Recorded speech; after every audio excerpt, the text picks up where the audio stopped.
దేవునికి స్తోత్రం. దేవుని పరిశుద్ధ నామమునకు మహిమ కలుగును గాక. ఆమేన్.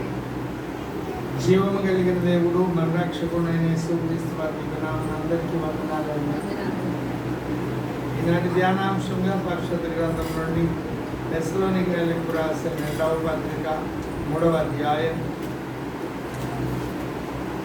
ప్రారంభ వచనాలు నేను చదువుతున్నాను. దయచేసి ఆలకించండి, గమనించండి. తుదకు సహోదరులారా, మీలో జరుగుతున్న ప్రకారము ప్రభు వాక్యము శీఘ్రముగా వ్యాపించి మహిమపరచబడి నిమిత్తమును మేము మూర్ఖులైన దుష్ట మనుషుల చేతిలో నుండి తప్పింపబడి నిమిత్తమును మా కొరకు ప్రార్థించు. విశ్వాసం అందరికీ లేదు. చిన్నమాట ప్రార్థన చేసి మా ప్రభువా, ఒక లేఖన భాగం చదువుకున్నాం. వివరించడానికి కోరుకుంటున్న నేను మట్టి మనిషిని వచ్చి వాడిని అనుకున్నాను. రైతు నన్ను కనికరించండి, మీ సర్వచారాన్ని మర్చిపరచుకోండి, మీ మాటలు నన్ను నోట ఉంచండి.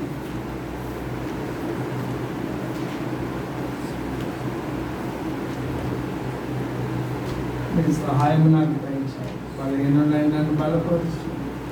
మీ ఆత్మవర్షం చేసుకొని మీ కార్యం, మీ శైలిలో, మీ స్థాయిలో నా యందు మా అందరి యందు జరిగించుకుని వేడుకుంటూ యేసుక్రీస్తు వారి నామమున అడిగి వేడుకొని ప్రార్థన చేయించున్నాను. ప్రభువునందు నాకు అత్యంత ప్రియమైన వారులారా, తుదకు సహోదరులారా, మీలో జరుగుతున్న ప్రకారము ప్రభువు వాక్యము శీఘ్రముగా వ్యాపించి మహిమపరచబడు నిమిత్తము మేము మూర్ఖులైన దుష్ట మనుషుల చేతిలో నుండి తప్పింపబడి నిమిత్తము మా కొరకు ప్రార్థించు. దైవ సేవకుని కొరకు ఎందుకు ప్రార్థన చేయాలో అనేక కారణాలు చెప్పారు. అందులో ఒక కారణం ఇక్కడ చెప్తూ ఉన్నారు. ఏమంటే, మేము వాక్యం ప్రకటిస్తున్నాము. ఆ వాక్యాన్ని స్వీకరించిన వ్యక్తులు మహిమపరచబడుతూ ఉన్నారు. అంటే క్రీస్తు సారూప్యంలోనికి చక్కబడుతూ ఉన్నారు. అయితే ఆ పని అత్యంత వేగంగా శీఘ్రముగా వ్యాపించి పుట్టినట్లో పరిగెత్తి అని ఉంటుంది. తెస్సలోనికీయులకు రాసిన 2వ పత్రిక 3వ అధ్యాయం 2వ వచనం, మొదటి 2 వచనం. ప్రభువు వాక్యము శీఘ్రముగా వ్యాపించి మహిమపరచబడి నిమిత్తమును మేము మూర్ఖులైన దుష్ట మనుషుల చేతిలో నుండి తప్పింపబడి నిమిత్తమును మూర్ఖులైన దుష్ట మనుషుల చేతిలో సేవకులు ఇబ్బంది పడుతున్నారు. కాబట్టి వారి నుండి తప్పించబడాలి అని మా కొరకు ప్రార్థన చేయమని భక్తుడు చెప్తున్నాడు. ఒక విశ్వాసి యొక్క రక్షణ మూర్ఖులైన ఈ తరం వారికి వేరవడం ద్వారా ప్రారంభమవుతుంది. అపోస్తలుల కార్యముల గ్రంథం 2వ అధ్యాయం 40వ వచనంలో మీరు మూర్ఖులైన ఈ తరం వారికి వేరే రక్షణ పొందమన్నాడు. అంతకుముందు మారు మనసు చెప్పాడు, అనేక విషయాలు చెప్పారు. సరే, మూర్ఖుడు అంటే అర్థం ఏమిటి? మూర్ఖుడు అనే మాటకు వ్యతిరేకమైన పదమే. మూర్ఖుడు అంటే హేతుబద్ధంగా ఆలోచించడం, న్యాయంగా, రీజనబుల్గా ఆలోచించని వాడు మూర్ఖుడు. ఎవరైనా రీజనబుల్గా ఆలోచిస్తే యేసుక్రీస్తుని రక్షకుడని అంగీకరించక తప్పదు. ఏదైనా కారణాల చేత రక్షకుడని అంగీకరించకపోయినా ఖచ్చితంగా యేసును దూషించడు, యేసును ద్వేషించడు. రీజనబుల్గా ఆలోచించేటువంటి వ్యక్తి ఎవరు కూడా యేసును అంగీకరించకుండా ఉండలేరు. ఒకవేళ ఏదైనా కారణం చేత అంగీకరించకపోతే వాళ్ళ భుక్తి పోతుందనో కట్టుబాట్లు అడ్డం వచ్చినాయను అంగీకరించకపోతే వారు ఖచ్చితంగా యేసు ప్రభుని ద్వేషించారు, గౌరవంగానే మాట్లాడతారు. బెస్ట్ ఎగ్జాంపుల్ గొప్ప గొప్ప విద్యావేత్తలు సర్వేపల్లి రాధాకృష్ణ గారు కానీ వివేకానందుల వారు కానీ వారు యేసును ద్వేషించలేదు, చాలా గౌరవంగా మాట్లాడారు. ఇలాంటి వాళ్ళు అందరూ ఉన్నారు లోకంలో. కానీ మూర్ఖులు అంటే హేతుబద్ధంగా ఆలోచించేవాళ్ళు కాదు. వాళ్ళ మనసులో ఏదో ఉంటుంది, దాని ప్రకారం అన్యాయంగా మాట్లాడతారు. అటువంటి వాళ్ళు యేసుని ద్వేషిస్తారు. ఏవేవో ఎన్నో కథలు యూట్యూబ్ నిండా ఉన్నాయి. అలాంటి చెత్త అంతా మాట్లాడుతూ ఉంటారు. నిలదీసి అడిగితే ఒక్కటి సమాధానం చెప్పరు. సరే, మన టాపిక్ అది కాదు. మూర్ఖుడు అనే పదానికి ఆపోజిట్ పదం బుద్ధిమంతుడు. సామెతల గ్రంథం 22వ అధ్యాయం 3వ వచనంలో బుద్ధిమంతుడు అపాయము వచ్చుట చూచి దాగును అని రాయబడింది. బుద్ధిమంతుడు అపాయం వచ్చుట చూచి దాగు. కాబట్టి ఇక్కడ చెప్తున్నటువంటి మూర్ఖులు ఎవరు? సంఘం వెలుపట ఉన్నవాళ్ళ, సంఘంలో ఉన్నవాళ్ళ? పౌలు చెప్తున్న మూర్ఖులు సంఘం వెలుపట ఉన్నవారు కాదు, సంఘంలో ఉన్నవారు. సంఘంలో ఉన్నవారు. ఏమని ప్రారంభించాడు? 2వ పత్రిక 1వ అధ్యాయం 1వ వచనం, మన తండ్రి అయిన దేవుని యందును ప్రభువైన యేసుక్రీస్తునందును ఉన్న తెస్సలోనికేయుల సంఘమునకు పౌలును సిల్వాను తిమోతియు శుభమని చెప్పి వ్రాయనది. తండ్రి అయిన దేవుని నుండి ప్రభువైన యేసుక్రీస్తు నుండి రక్షణ పొందిన వాళ్ళ గురించి చెప్తాడు. రక్షణ పొందిన వాళ్ళ గురించి చెప్తాడు. 3వ వచనంలో, సహోదరులారా మేము ఎల్లప్పుడూ మిమ్మల్ని గురించి దేవుని కృతజ్ఞతాస్తుతులు చెల్లించడం బదులమై ఉన్నాము. ఇది యుక్తమే. ఏలైనగా మీ విశ్వాసము బహుగా అభివృద్ధి పొందుతున్నది. వాళ్ళకి రాస్తుంది పత్రిక.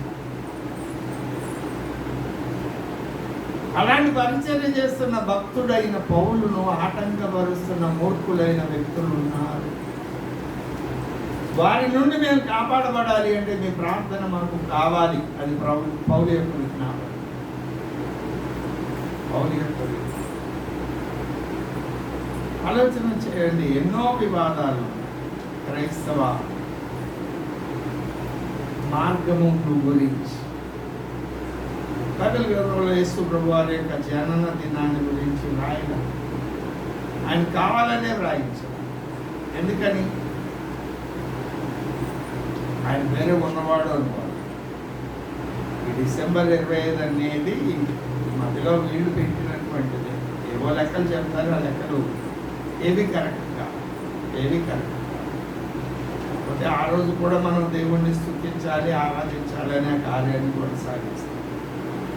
ఎందుకు కరెక్ట్ కాదు కదా? మూర్ఖులు అనే మాటకు వివరణ చెబుతూ ఒక ఆలోచన, ఒక ఉదాహరణ మీ దృష్టికి తీసుకొస్తున్నాను. అది యేసు ప్రభువారి జననది. యేసు ప్రభువారి గురించి యోహాను భక్తుడు యోహాను సువార్త 1వ అధ్యాయం 29వ వచనంలో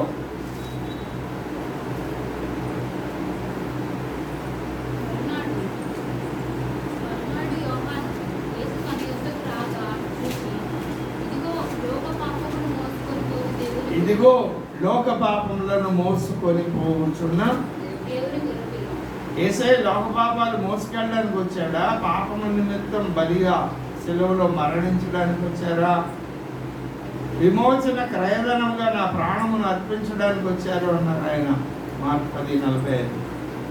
అలా 2-3 స్థలాల్లో ప్రాణం పెట్టడానికి నేను వచ్చాను, పాపముల పరిహారం నిమిత్తం. అవునా? బలి కావడానికి వచ్చారా? పాపములు మోసుకెళ్ళడానికి వచ్చారా? అదే మాట 36వ వచనంలోనా?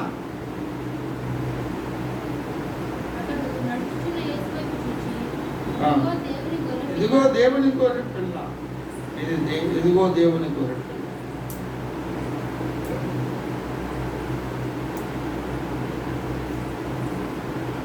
పిల్ల. ఇలా లోక పాపమును మోసుకొని పోవు దేవుని గొర్రె.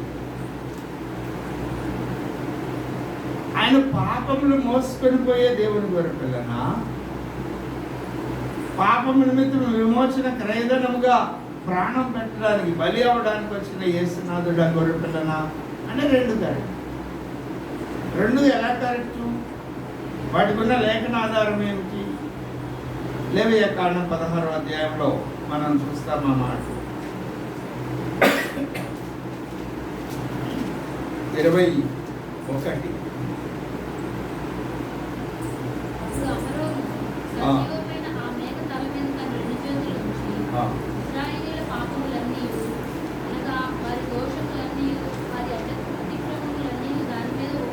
మేక తల మీద వాటిని మోపి, మేక తల మీద వాటిని మోపి తగిన మనుష్యుని చేత అరణ్యములోనికి దాన్ని పంపవలను. ఆ మేక వారి దోషములన్నిటినీ ఎడారి దేశమునకు భరించిపోవు. అక్కడేముంది? లోక పాపములను మోసుకొని. ఇక్కడేమున్నది? పాపములన్నిటినీ పట్టు. ఇక్కడ సందర్భం ఏమిటి? ఈ యాగం ఏమిటి కదా? 5వ వచనం నుండి ఈ టాపిక్ చెప్తాడు.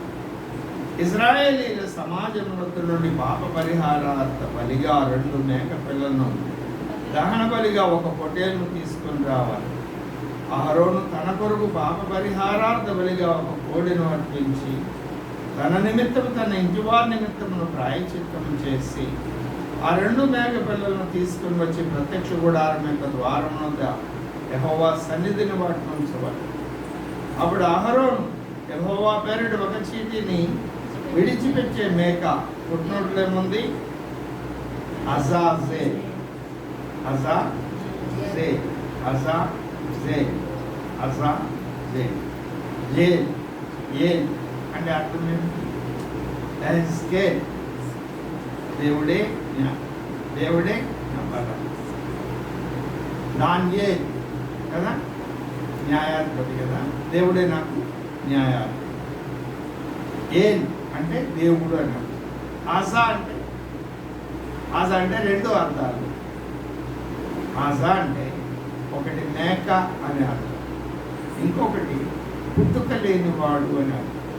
పుట్టుక లేనివాడు అని, పుట్టుక లేని దేవుడు. ఈ గొర్రె పిల్లని గురించి, మేక పిల్లని గురించి ఏం చెప్తున్నాడు?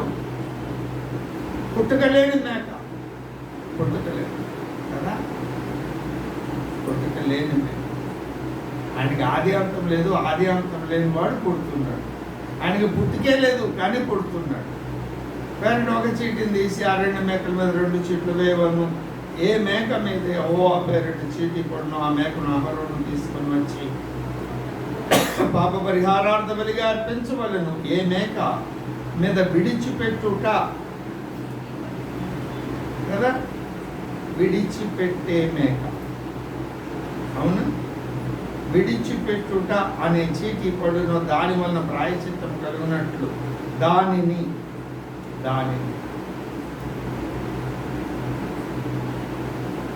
అది కూడా ఒకటి.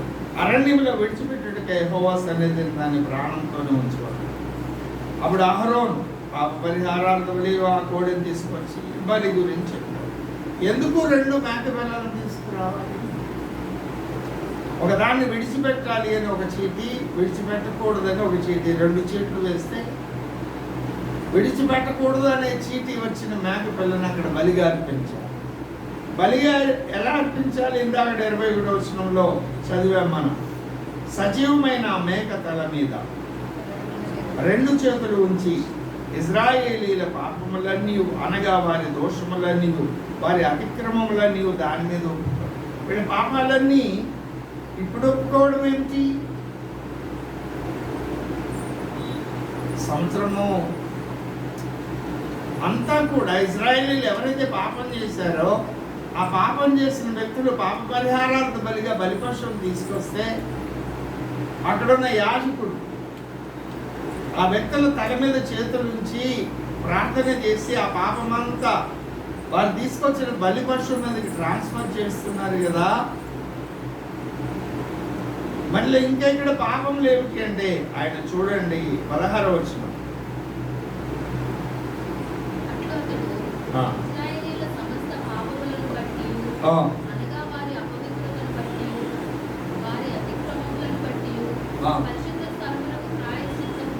పరిశుద్ధ స్థలానికి ప్రాయశ్చిత్తం చేయాలట. అంటే దేవుని ప్రత్యక్ష గుడారానికి ప్రాయశ్చిత్తం చేయాలట. ఎందుకు? ప్రత్యక్ష గుడారము వారి మధ్య ఉండుట వలన వారి అపవిత్రతను బట్టి అది అపవిత్రమగుచుండును గనుక. ఎలాగ అపవిత్రమైంది?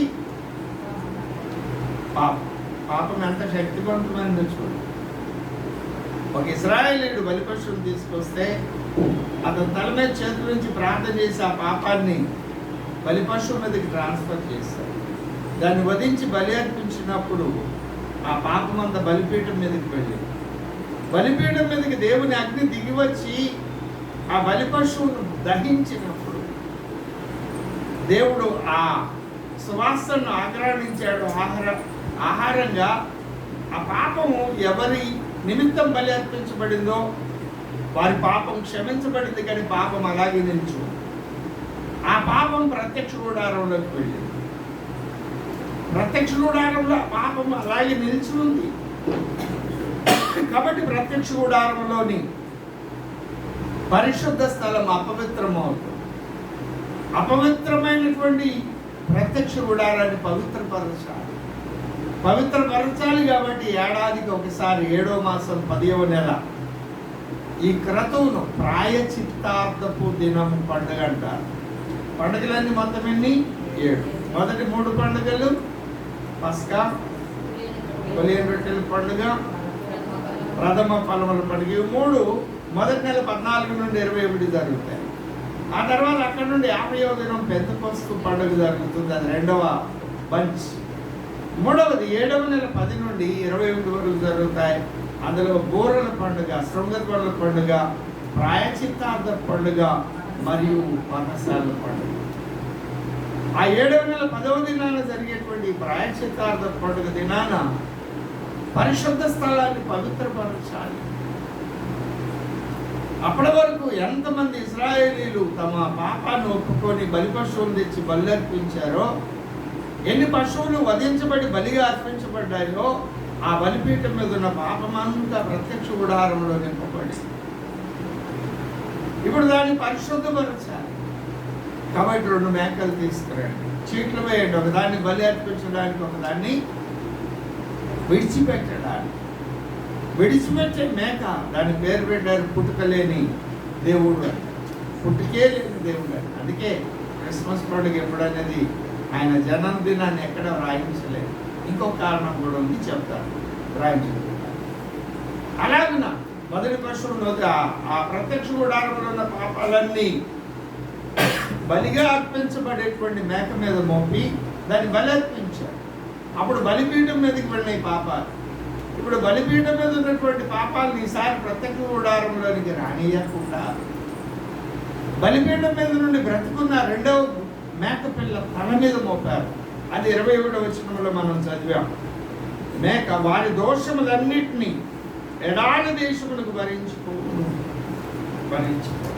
ఆ బ్రతుకున్న మేకను ఒక మనుష్యునికి ఇచ్చి ఎడారి దేశానికి పంపించారు. ఎడారి దేశం అంటే అవధులు లేని పొలిమేరం లేని దేశాన్ని. ఇది దేవుడు నియమించిన కథ.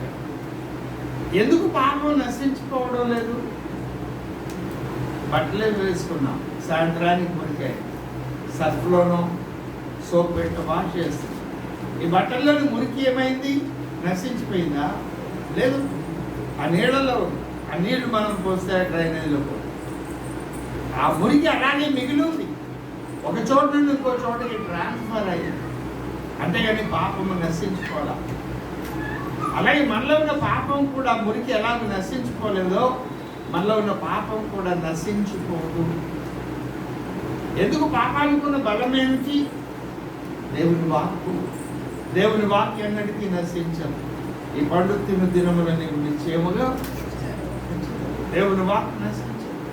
అయితే దానికి పరిష్కారం చేయడానికి యేసు యేసు ఆయన అవతరించవలసి వచ్చింది. ఆయన అవతారంలో 2 భాగాలు.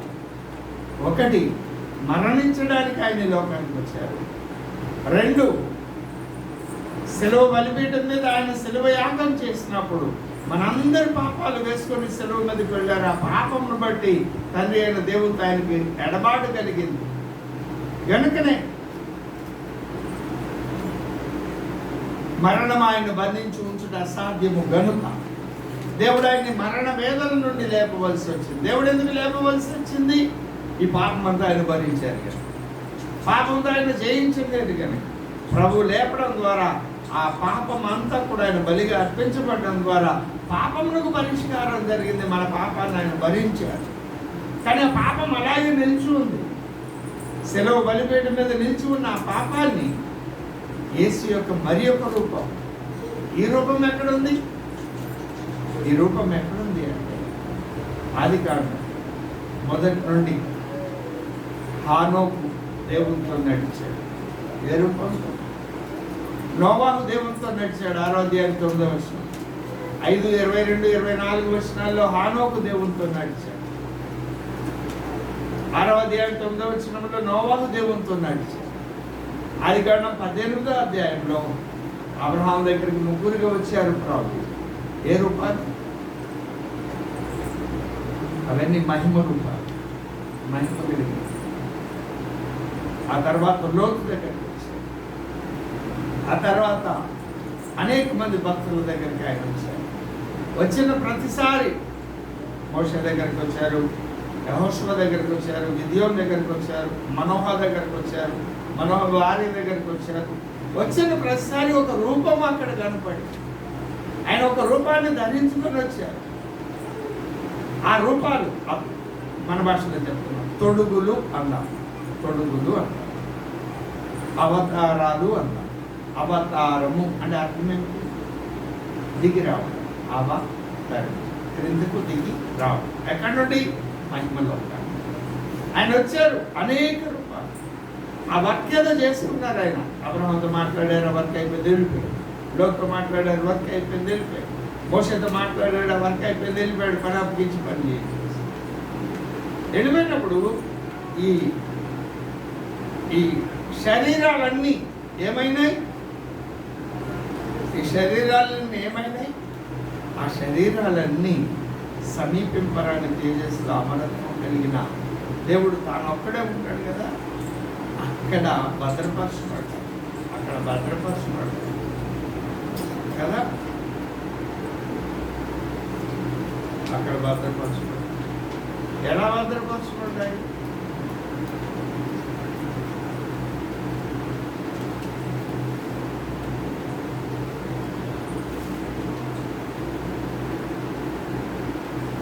యోబు గ్రంథం 33వ అధ్యాయం 23వ వచనం.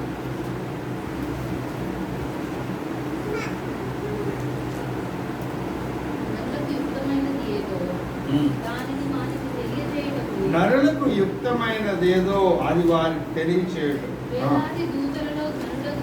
వేలాది దూతలలో గనుడగు ఒకడు. వేలాది దూతల్లో గనుడగు ఒకడు ఉన్నాడట. ఎప్పుడు? భూమి మీదకి నరావతారిగా రాకమునుపే, అబ్రహాముని వీళ్ళని దర్శించక మునుపే. ఎందుకు వేలాది దూతల్లో అతడు గనుడయ్యాడు? వేలాది దూతలు ఏ స్థాయికి చెందిన వాళ్ళు? 38వ అధ్యాయం 7వ వచనం.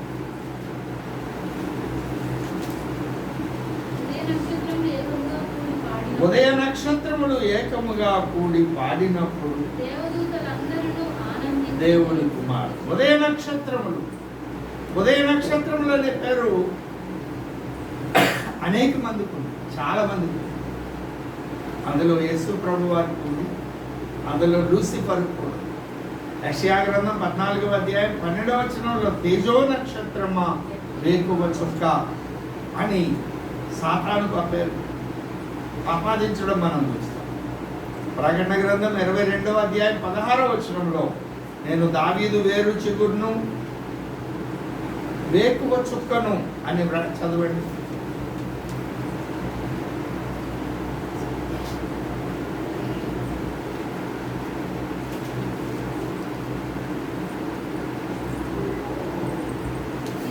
22:16.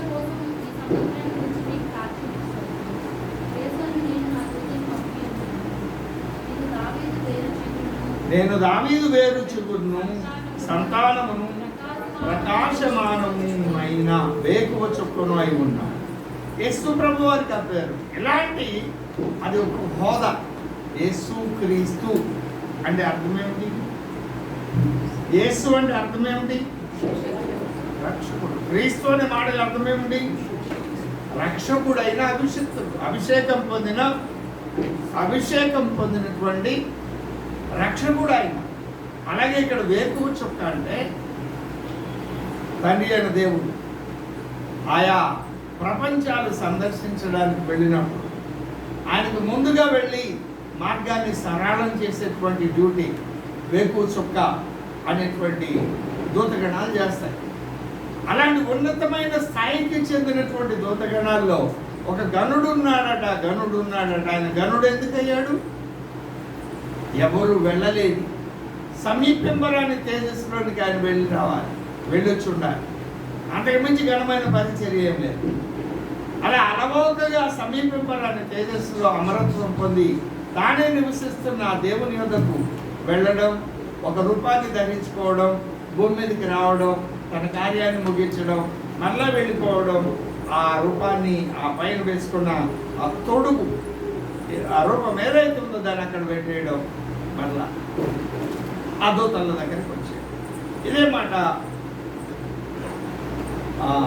45వ కీర్తన 7వ వచనంలో కూడా మనం చూస్తాం. ప్రభునందు నాకు అత్యంత ప్రియమైన భర్త ఆయన కన్యమర్య గర్భాన జన్మించడానికి మునుపు, కన్యమర్య గర్భాన్ని ఎలా జన్మించారు?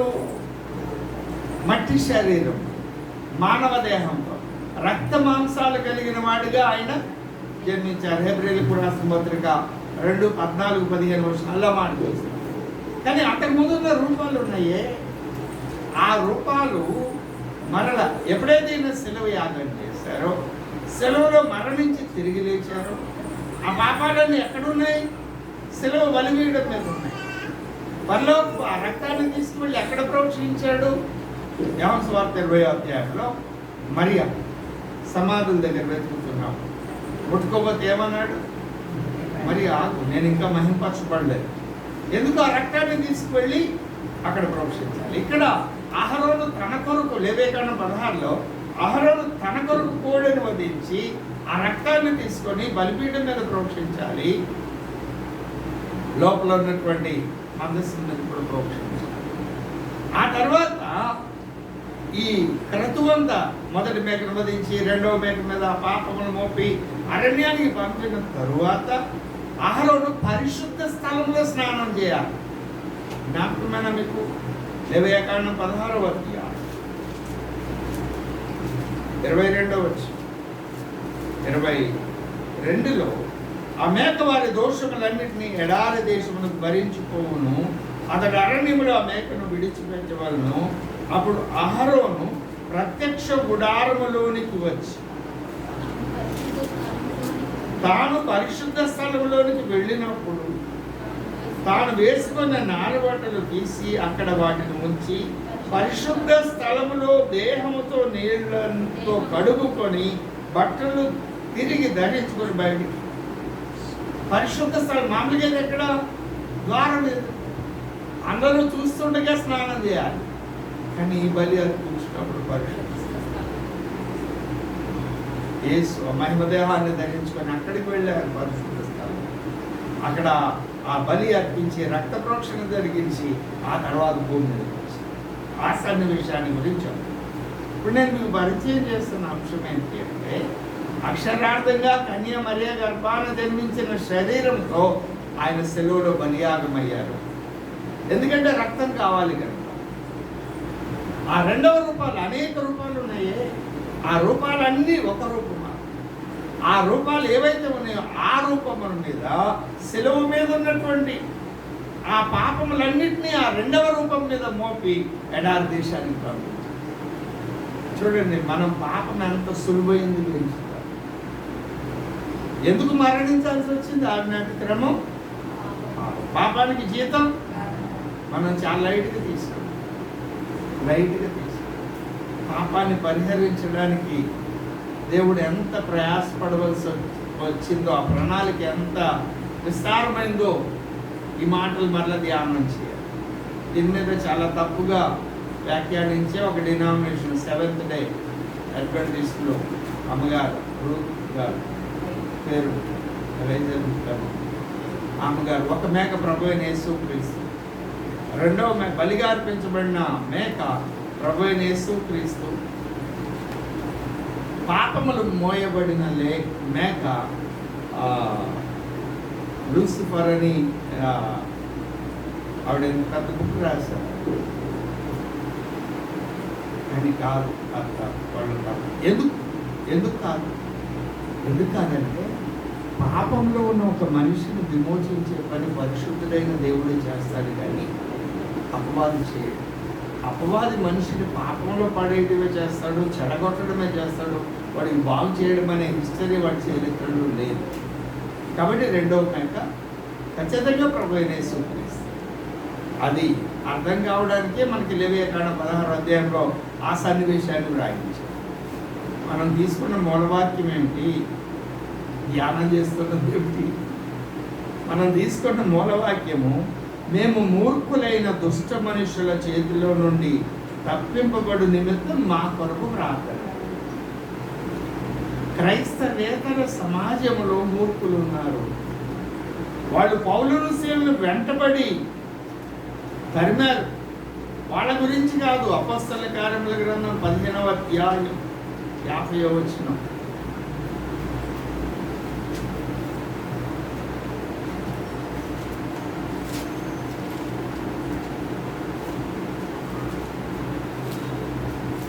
పదమూడవ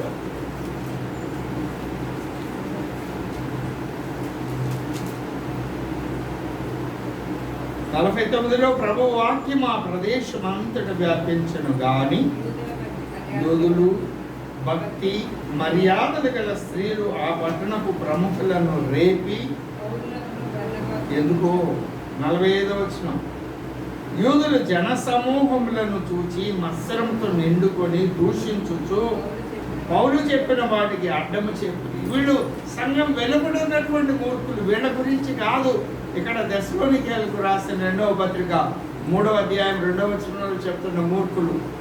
వీళ్ళు దేవుని సంఘంలో ఉన్నటువంటి మూర్ఖులు.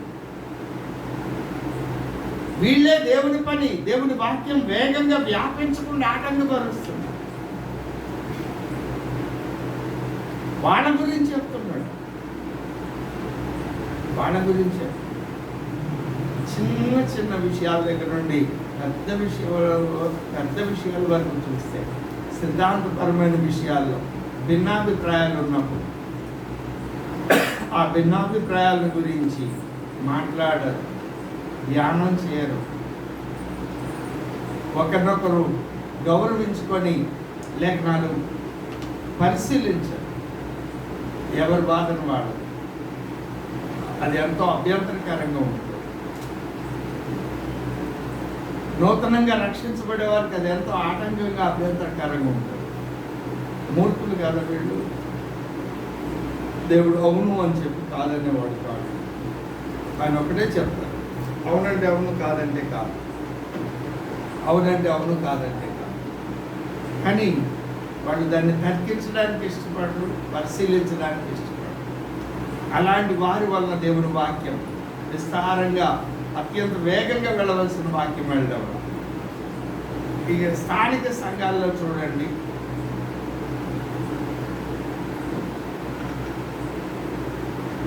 ఎన్నిసార్లు చెప్తున్నాను, ఆదివారం చెప్పిన వర్తమానం ఇంటికి వెళ్ళి ఒకసారి వినండి, గురువారం రోజు వచ్చి ఇక్కడికి వచ్చి చెప్పండి అని. అది మంచిదా చెడ్డదా? ఆ ఒక్కరి తప్ప ఎవరైనా చెప్తున్నారా? వీళ్ళేమందాం? వాక్యం మీద ప్రేమ ఉందా వాళ్ళకు? రోజు 10 అధ్యాయాలు చదవండి అని. 10 కాదు, నీకు కుదరలేదు, 3 అధ్యాయాలు చదవండి. మంచిదే కదా? దేవుని ఆజ్ఞ కాదా? యెహోవా ధర్మశాస్త్రము దివారాత్రములు ధ్యానించువాడు అని ఆ లేఖనం చెప్తుంటే అది కథవాక్యంగా చెబుతాం, కానీ కనీసం రోజు 3 అధ్యాయాలు చదివే ఓపిక తీరిక లేదు. వీళ్ళకి పర్లోకం. కుటుంబంతో కలిసి ప్రార్థన చేయమని చెప్తాను, అందుబాటు. ఎన్నిసార్లు హెచ్చరించినా, ఒంటరిగా చెప్పినా, సంఘంలో చెప్పినా చేయని వాళ్ళని ఏమందా? మూర్ఖులు అందామా, బుద్ధిమంతులు అందామా? నువ్వు చేస్తే ఏం జరుగుతుంది, చేయకపోతే ఏం జరుగుతుంది? నువ్వు చెప్పు. వాక్యానికి సిద్ధపడండి. గురువారం రోజు నేను టైం ఇస్తాను, వచ్చి మాట్లాడండి, చెప్తాను. మీకు తెలియకపోతే నేను ఆలోచన చెప్తాను. కోత విస్తారంగా ఉంది, పనివారు కావాలి. ప్రత్యేకించుకోండి, పరిశుద్ధాత్మ కొరకు కనిపెట్టండి, పరుపెట్టండి. ఈ చెవిత వింటాం, ఆ చెవిత వదిలేదు. రెండేమందాం? బుద్ధిమంతులు అందామా, జ్ఞానులు అందామా? సమయం కొంచెమే. వాడు బహుక్రోధంతో పనిచేస్తాడు, మనం సోమరులాగా పనిచేస్తాం. ఆలోచన చేయాలి. నీ మూలాన్ని కదా దేవుడి పని ఆగిపోతుంది. ప్రార్థనా జీవితం ఉండదు, సాక్షి జీవితం ఉండదు, దేవునితో వ్యక్తిగత సంబంధం ఉండదు. నేను క్రైస్తవుని చెప్పు. ఎవరిని ఎవరు మోసం చేసుకుంటున్నారు? వీళ్ళనేమందాం? బుద్ధిమంతులు అందామా, మూర్ఖులు అందామా? ఆలోచించే. మీ కారణం చేత అదే నేను చెప్పిన ప్రతి వర్తమానం మీరు చెప్తుంటే, ప్రతి వారం ఒకరు కాదు, వేరు వేరు వ్యక్తులు చెప్తుంటే మరికొన్ని క్రొత్త విషయాలు నేను చెప్పగలుగుతాను కదా. ఈ వర్తమానం చాలా కాలం క్రితం నేను చెప్పిన వర్తమానం ఇంకొక కోణంలో చెప్తుంది. ఈ మూలవాక్యాన్ని తీసుకొని క్రైస్తవ్యాన్ని స్వీకరించినటువంటి మూర్ఖుల వలన దేవుని వాక్యం వేగంగా ప్రయాణం చేయకుండా ఆగిపోతుంది. అలా ఆగిపోకూడదని మీరు నా కొరకు ప్రార్థన, నేను ఆత్మీయంగా ఎదగాలి, నా కొరకు ప్రార్థన చేయండి అని చాలామంది చెప్తుంటారు. ఎదిగిన పిల్లలు చేసే పని ఏమిటో చెప్పండి. ఒక భర్త కార్యార్థి అయి ప్రత్యేకమైన పని కొరకు వెళ్ళినప్పుడు ఆ భార్యతో చెప్పెడతాడు, ఇలాంటి జటిలమైన పని నేను కోర్టు పని మీద వెళ్తున్నా, లేకుంటే మనీ కొరకు ఫలానా వ్యక్తి దగ్గరికి వెళ్తున్నా అని చెప్పి ఇంట్లో చెప్పి వెళ్తాడు. అప్పుడు ఆ ఇంట్లో ఉన్న వ్యక్తి, ఆ భర్త మనసు అర్థం చేసుకున్న వ్యక్తి అయితే ఏం చేస్తుంది? ఆ భర్త వచ్చే వరకు కూడా ఆ భర్త కొరకు కనిపెట్టుకుని ఉంటుంది, ఏమైందో దేవుడా దేవుడా. అవునా కదా? ప్రార్థనలో గడుపుతుంది. అది ఏ భక్తి అయినా, క్రైస్తవమైనా వేరైనా. అవును కదండి? అలాగే క్రైస్తవ్యంలో ఎదుగుతున్న బిడ్డలు చేయవలసిన పని ఏమిటి? దైవ సేవకుడు వారం రోజులు ప్రోగ్రామ్ అనౌన్స్ చేస్తున్నాడు. ఏ రోజు ఎక్కడ ఉంటాడో, ఎక్కడ ప్రయాణం, ఏ టైంలో, ఇంచుమించుగా వాక్యం చెప్పే టైం ఏ టైమో ఇంచుమించుగా తెలిస్తే, తెలియకపోతే అడగచ్చు. ఆ టైంలో మీరు ప్రత్యేకించుకునే అవకాశం ఉంటే ఇంట్లో మోకరించి, అయ్యా సేవకుడు నిలవబట్టాడు, అయ్యా వాక్యం వేగంగా ప్రవహించాలి, వాక్యం ప్రకటించినప్పుడు వింటున్న వ్యక్తుల యొక్క హృదయాలు తెరవబడాలి అని ప్రార్థన చేయడం కదా ఎదిగిన బిడ్డల యొక్క లక్షణం. ఎంతమంది అనుభవాన్ని కలిగి ఉన్నారు? ఆలోచన చేయండి. ఆ అనుభవాన్ని కలిగి ఉన్నవారు మూర్ఖులా, బుద్ధిమంతులా? లేనివారు ఖచ్చితంగా మూర్ఖులు. మూర్ఖులైన ఈ తరం వారికి వేరైతేనే రక్షణ అని ఆయన అంటున్నాడు. ఆ రక్షణ ప్రారంభించిన వ్యక్తుల్లోని మూర్ఖతను బట్టి ఈయన ఏం చెప్పాలో తెలియలేదేమో, అయ్యా మా కొరకు ప్రార్థన చేయండి. ఆ మూర్ఖుల సంగతి దేవుడు చూసుకుంటాడు, కానీ ఆ మూర్ఖుల వలన దేవుని వాక్యం వేగంగా ప్రయాణం చేయవలసింది ప్రయాణం చేయడం లేదు, ఆటంకం అవుతుంది. అది పౌలు గారి ప్రార్థన, విజ్ఞాపన. ఆలోచన చేయండి కదా. ప్రభు వాక్యము శీఘ్రముగా వ్యాపించి పుట్టినోట్లో పరిగెత్తి మహిమ పరచబడు నిమిత్తము మేము మూర్ఖులైన దుష్ట మనుషుల చేతిలో నుండి తప్పింపబడి నిమిత్తమును మా కొరకు ప్రార్థించండి. ఈ విశ్వాసం అందరికీ లేదు. ఈ మాస్టర్ గారు కనపడితేనే వందనాలు చెప్పేది సన్నిధికి వచ్చేది, అది కొద్దిమంది. ఇక రాని వాళ్ళ సంగతి లోపల ఉండే వాళ్ళ సంగతి ఇక అవన్నీ నులివెచ్చిన జీవితాలు. వీళ్ళు వెచ్చగా ఉండాలని ప్రయత్నం చేస్తారు, ఉండలేకపోతే. కాబట్టి వీళ్ళ కొరకు ఈ వర్తమానం. దేవుని సన్నిధికి వస్తున్నారు, పగలల్లో పని చేసుకొని కష్టపడి పనులు ముగించుకొని అలసిపోయి కూడా వస్తుంది. ఈ మాట మీరు మనసులో పెట్టి దైవ సేవకుడు మీ పక్షంగా నిలవబడినప్పుడు ఏ స్థలంలో ఏ సమయంలో ఎక్కడ నిలవబడతారు, ఆ నిలవబడే సమయంలో సేవకుడి గురించి ప్రార్థన చేయవలసిన విషయాలు మనం చెప్పాను, 4 విషయాలు. అలాగే నువ్వు ప్రార్థన చేసినప్పుడు అక్కడ దైవ కార్యం జరుగుతుంది. ప్రార్థన చేయకపోతే వేగంగా అవ్వదు. దేవుని కార్యం ఏమి ఆగదు, కానీ వేగంగా వేగంగా. కాబట్టి ప్రభువునందు నాకు అత్యంత ప్రియమైన వాళ్ళు రాకడ సమీపంలో భూమి మీద ఉన్నటువంటి దేశాలన్నీ కూడా కూటములుగా 2 కూటములుగా సమకూర్చబడుతున్నాయి. ప్లాట్ఫామ్ రెడీ అవుతోంది కదా.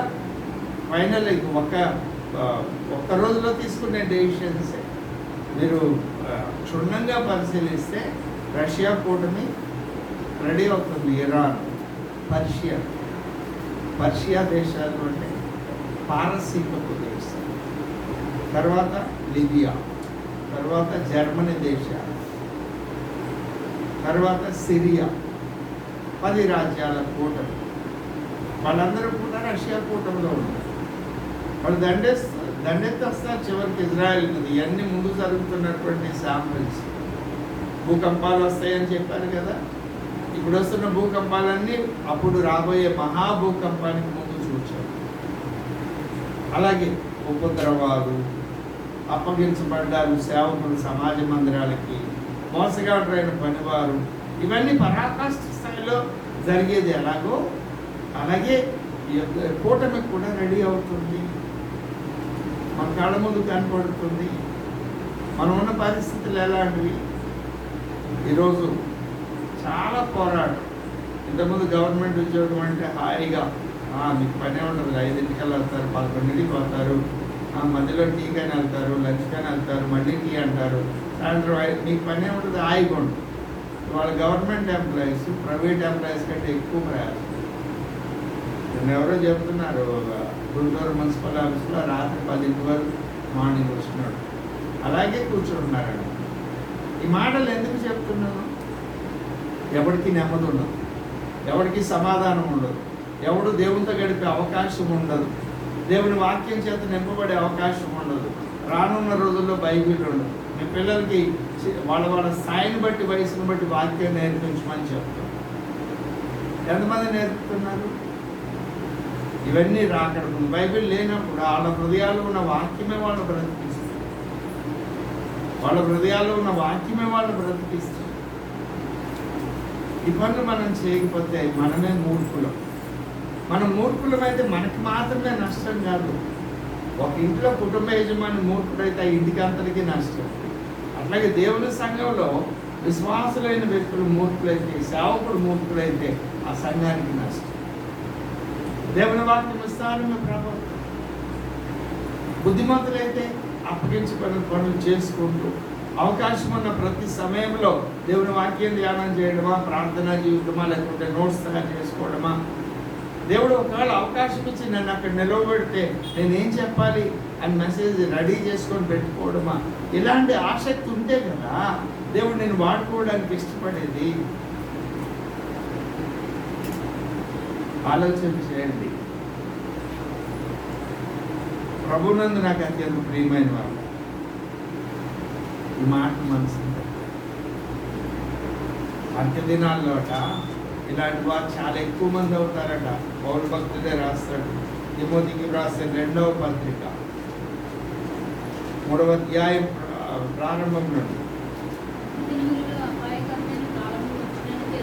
ఎందుకు వచ్చినాయి? కాలం అపాయకరం కావడం ఏమిటి? కాలం అపాయకరం కావడం ఏమిటి కదా? మనుషుల మనసులు చెడిపోయినాయి కనుక, హృదయాలు చెడిపోయినాయి కనుక, దేవుడు నమ్మిన వాళ్ళు కూడా మూర్ఖులు అయిపోయారు కనుక ఆ మాటలు క్రింద రాస్తాడు, తెలుసుకుని ఎలాగనగా మనుషులు స్వార్థ ప్రియులు. ఇదేవో రక్షణ పొందినోళ్ళుగా రాసింది. సేవకుడైన తిమోతికి రాస్తున్న మాటలు ఇవి. స్వార్థ ప్రియులు, ధనాపేక్షుడు అంటే స్వార్థాన్ని ప్రేమించేవారు, డబ్బును ప్రేమించేవారు, బెంకములాడువారు, అహంకారులు, దోషకులు, తల్లిదండ్రులకు అవిదే లోబడ్డ తల్లిదండ్రులకు క్రైస్తవ కుటుంబాల్లోనే జరుగుతుంది. కృతజ్ఞత లేని వారు, అయ్యో మా తల్లిదండ్రులు మా కొరకు ఇంత చేశారే, మేము వాళ్ళని సన్మానించాలి, గౌరవించాలి. ఇది లేనివాడు, కృతజ్ఞత లేనివారు, అపవిత్రులు, అనురాగరహితులు, అతిద్వేషులు, అపవాదకులు, అజితేంద్రియులు, పురుషులు, సత్యద్వేషులు, ద్రోహులు, మూర్ఖులు.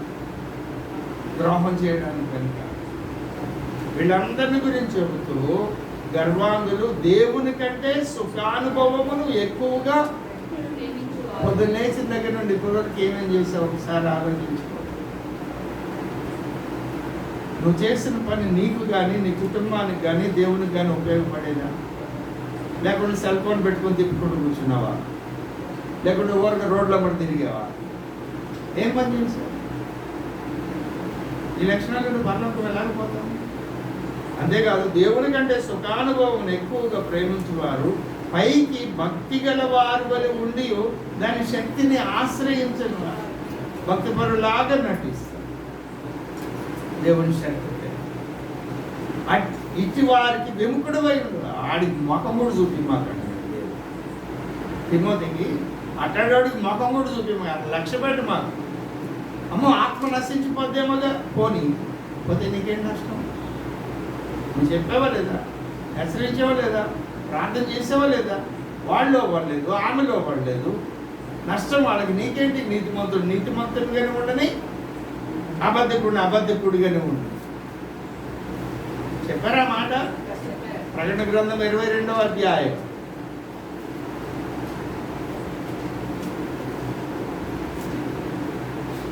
11. అన్యాయము చేయువాడు ఇంకను అన్యాయమే చేయనిమ్ము, అపవిత్రుడైన వాడు ఇంకను అపవిత్రుడిగానే ఉండనిమ్ము, పరిశుద్ధుడు ఇంకను పరిశుద్ధుడిగానే ఉండనిమ్ము. ఇదిగో త్వరగా వచ్చుచున్నాను, వాని క్రియ చొప్పున ప్రతివానికి ఇచ్చుటకు నేను సిద్ధపరచిన జీతము. నమ్ముతున్నారు ఈ మాట? నమ్మితే ప్రతిరోజు, ఈరోజు అని కాదు, ప్రతిరోజు ఉదయం నుండి సాయంత్రం వరకు ఏం చేస్తున్నావు నువ్వు? నీ సమయాన్ని ఎలా ఖర్చు పెడుతున్నావు? నీ సామర్థ్యాలు ఎలా ఖర్చు పెడుతున్నావు? కదా, జనావాసాల మధ్య చక్కటి వేదిక ఇచ్చి ఇంట్లో ఒంటరిగా ప్రార్థన చేసుకోవడానికి అవకాశం దొరకకపోతే ఇక్కడికి వచ్చి ఆ తలుపు వేసుకొని ఇక్కడ కూర్చుంటే ఎంత ప్రశాంతంగా దేవుడితే ఎంత సమయం గడపచ్చు. ఆకలితో ఉడుకొని కూడా తినచ్చు. ఎన్ని వసతులు దేవుడు ఇస్తే వాటిని ఉపయోగించుకోకుండా నష్టపోతామండి. ఒక తీర్మానం చేద్దాం. రోషం లేని భక్తులు, రోషం కలిగిన భక్తులు ఎంతమంది నశించిపోతున్నారు కదా. వాళ్ళు నశించిపోతున్నారు, వాళ్ళ కొరకు చేయాలి. రెండవది, నువ్వు సోమరిగా ఉంటే, నువ్వు మూర్ఖురాలిగా ఉంటే దేవుని పనికి వాడుతూ ఉంటావు. మామూలుగా నువ్వేమంటున్నావు? నా వల్ల దేవుని సేవ ఎంతో సహకారిగా ఉన్నా, సేవకుడికి సంఘానికి ఎంతో సహకారిగా ఉన్నా, ఆ బ్రదర్ బాగాలేకపోతే మాట్లాడా, ఈ సిస్టర్ బాగాలేకపోతే మాట్లాడా, వాళ్ళకి అవసరమైతే ఇది ఇచ్చాను, అది చేశాను అనుకుంటాం.